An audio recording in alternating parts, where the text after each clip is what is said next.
असं म्हणतात की राजकारणात कुणीच कुणाचा कायमचा शत्रू नसतो ना कुणाचा कायमचा मित्र नसतो। त्यामुळेच उद्धव ठाकरे आणि देवेंद्र फडणवीस यांची गाठभेट होते। सामना वृत्तपत्रातून फडणवीसांवर कौतुकांचा वर्षाव होतो। पण या उक्तीला अपवाद आहे तो रायगडचा। रायगडमध्ये खासदार सुनील तटकरे, मंत्री अदिती तटकरे आणि मंत्री भरत गोगावले यांचे सूर जुळणं हे जवळपास अशक्यच आहे। रायगड जिल्ह्यात अदिती तटकरे आणि भरत गोगावले यांच्यातील वादाचा पाढा सुरूच आहे। आताही पालकमंत्री पदावरून या दोघांमध्ये टोकाचे वाद पाहायला मिळतायत। दोघांनीही पालकमंत्री पद हा प्रतिष्ठेचा मुद्दा केलाय, पण या दोघांमधील वादाचा हा पहिलाच अंक नाहीये। मागच्या 6 वर्षांपासून या दोघांमध्ये सातत्याने कोणत्या ना कोणत्या कारणावरून जुंपलीये। रायगड जिल्ह्याला आपल्या अधिपत्याखाली ठेवण्यासाठीच या दोघांचीही धडपड दिसून येतेय। तर तटकरे गोगावले वादाचा इतिहास नेमका काय आहे तेच आपण या व्हिडिओच्या माध्यमातून जाणून घेणार आहोत। सुनील तटकरे आणि भरत गोगावले हे दोघंही वेगवेगळ्या पक्षांमधील आणि वेगवेगळ्या आघाड्यांमधील नेते होते, त्यामुळे दोघांमधील सत्तेचा कलगीतुरा कधी रंगला नव्हता। पण या दोघांमधील संघर्ष हा रायगडला नवीन नाहीये। शिवसेनेला रायगडमध्ये रोखण्याचं, चेपवण्याचं काम हे तटकरेंनी केलं। त्यामुळे सेनेच्या बहुतांश आमदारांचा त्यांच्यावर आधीपासूनच राग होता। अशातच महाविकास आघाडी सरकारमध्ये या दोघांच्याही तलवारी एकाच म्यानात आल्या आणि वादाच्या ठिणग्यांना सुरुवात झाली। पहिल्यांदाच आमदार झालेल्या अदिती तटकरे यांची राज्यमंत्री पदावर वर्णी लागली होती, तर 3 वेळा आमदार होऊनही शिवसेनेच्या भरत गोगावले यांना मंत्रिमंडळात स्थान मिळालं नव्हतं। त्यामुळे गोगावले नाराज होते। जिल्ह्यात शिवसेनेचे 3 आमदार असल्यानं जिल्ह्याचा पालकमंत्री हा शिवसेनेचाच असावा असा आग्रह तत्कालीन मुख्यमंत्री उद्धव ठाकरे यांच्याकडे लावून धरला होता। मात्र उद्धव ठाकरेंनी तो न जुमानता अदिती तटकरे यांच्याकडे पालकमंत्री पदाची सूत्र दिली आणि इथंच या वादाची पहिली ठिणगी पडली। नंतर कधी निधी वाटपावरून, कधी श्रेयवादावरून, तर कधी शिवसेना आमदारांच्या मतदारसंघात ढवळाढवळ करण्यावरून वाद होत राहिले। तटकरे हे शिवसेना आमदारांच्या विकास कामात खोडा घालत असल्याची तक्रार ठाकरेंकडे करण्यात आली होती। त्यामुळे गोगावले यांच्या नेतृत्वाखाली शिवसेनेच्या 3ही आमदारांनी पालकमंत्री हटावचा नारा दिला होता, पण उद्धव ठाकरे यांनी ही मागणी धुडकावून लावली होती। त्यावेळी या वादात खुद्द शरद पवार यांना मध्यस्थी करावी लागली। पवार आणि ठाकरे यांच्यात बैठक होऊन गोगावले आणि इतर आमदारांची नाराजी दूर झाली, पण तटकरे यांच्याशी असलेला वाद याच कारणांमुळे गोगावले हे उद्धव ठाकरेंपासून दूर गेले। त्यांनी थेट शिंदेंच्या बंडात महत्त्वाची भूमिका बजावली।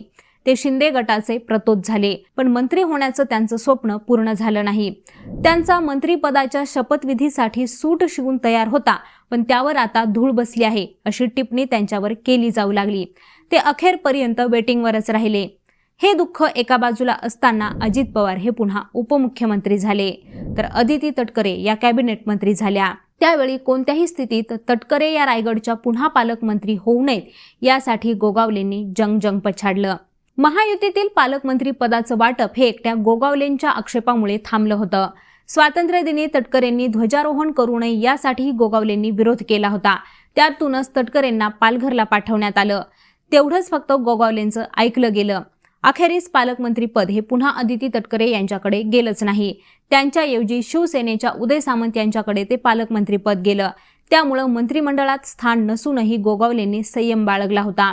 सुनील तटकरेंना दणका देण्याच्या तयारीला ते लागले होते आणि त्यांना ही संधी मिळाली ती लोकसभेला। लोकसभा निवडणुकीत रायगडच्या मतदारसंघावरून जागा वाटपावरून महायुतीत तणाव होता। राष्ट्रवादी काँग्रेससह भाजप आणि शिवसेनेचा शिंदे गटही रायगडच्या जागेसाठी आग्रही होता। तटकरेंना असलेला सुप्त विरोध यास कारणीभूत होता। अशातच गोगावलेंनी आपल्या मुलाला मैदानात उतरवलं। युवा सेनेचे नेते असलेल्या विकास गोगावले यांना रायगड लोकसभेची उमेदवारी द्यावी अशी मागणी केली जाऊ लागली। मतदारसंघात जोरदार बॅनरबाजीही झाली, पण गोगावलेंना कसं थोपवायचं याचं गणित माहीत असलेल्या तटकरेंनी रायगडची जागा मिळवली आणि विजयही संपादन केला। इथंच दोघंही एकत्र येऊन नेटाने कामाला लागले होते। दोन्ही पक्षातील नेत्यांच्या दिलजमाईनं पक्षातील कार्यकर्तेही अचंबित झाले होते। इथं या वादाला फुल स्टॉप मिळेल असं वाटत असतानाच विधानसभेची निवडणूक लागली। निवडणूक पार पडली आणि हळूहळू वादाचे एक अंक दिसू लागले। फडणवीस सरकारमध्ये तटकरे आणि गोगावले मंत्री झाले। जिल्ह्यात शिवसेनेचे 3 आमदार असल्यानं पालकमंत्रीपद गोगावलेंना मिळेल अशी सगळ्यांनाच खात्री होती, पण इथंही अदिती तटकरेंनी पालकमंत्रीपद खेचून आणलं। तेव्हा भरत गोगावलेंचा इगो पुन्हा दुखावला गेला। तटकरे राष्ट्रवादीच्या जिल्ह्यातील एकमेव आमदार, तर शिवसेनेचे 3 आमदार। त्यानंतरही पालकमंत्रीपद तटकरेंकडे गेलं। त्यानंतर भरत गोगावलेंनी थेट उपमुख्यमंत्री एकनाथ शिंदे यांची भेट घेत आपली कैफियत मांडली। त्यानंतर रविवारी सुट्टीवर असलेल्या अधिकाऱ्यांना मंत्रालयात बोलावून रायगड आणि नाशिकच्या पालकमंत्री पदाला स्थगिती देण्यात आली। इथंच गोगावलेंनी अर्धा डाव जिंकला। आता गोगावले आणि शिवसेना आमदार महेंद्र दळवी आणि महेंद्र थोरवे यांनी तटकरेंची सद्दी संपवायचीच असा पण केलाय। त्यामुळे थेट तटकरेंच्या बालेकिल्ल्यात जाऊन त्यांना ललकारण्याचं धाडसही या तिघांनी दाखवले।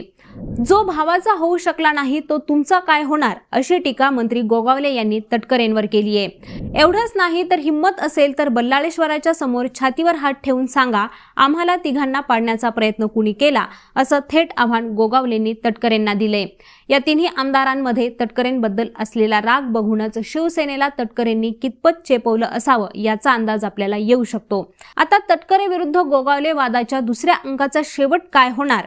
गोगावलेंना पालकमंत्री पद दिलं तर ते अदिती तटकरे आणि सुनील तटकरे यांच्याशी कितपत जुळवून घेतील, याबद्दल तुमचं काय मत आहे ते आम्हाला कॉमेंट करून नक्की सांगा। आणि यांसारख्याच राजकीय घडामोडी या सविस्तर विश्लेषणासहित जाणून घेण्यासाठी लेट्सअप मराठीला सर्व सोशल मीडिया हँडलवरती फॉलो करायला विसरू नका आणि पाहत रहा लेट्सअप मराठी।